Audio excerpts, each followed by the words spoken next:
مهما كانت صنعة ايدك ملهاش اسوام، مهما كانت صنعة ايدك ملهاش اسوام.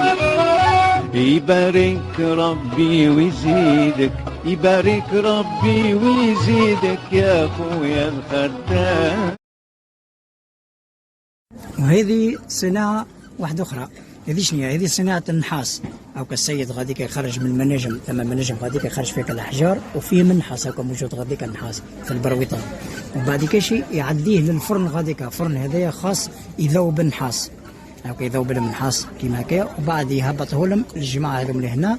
وكم كيفاش يصنعوا النحاس؟ يخرجوا منه كيسان، أي حاجة معناتها كمتاع الشمعات، براد أو كبراد غاديك، تحف، قالب هذاك بالحجر، فهمت؟ او قالب بالحجر زاد، فهمت؟ باش يعملوا به باش تخرج الفورمه والشكل اللي حاجتهم به يخرج من النحاس.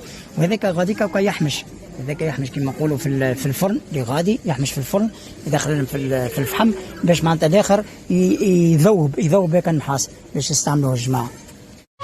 ما ثم صنعة محقورة كلهم معزال، اللي دور الناعورة وخويا الخبال.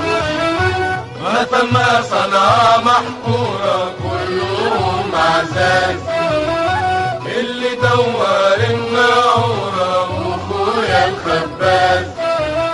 واللي ياخد منك صورة، واللي ياخد منك صورة ويصنع أفلام.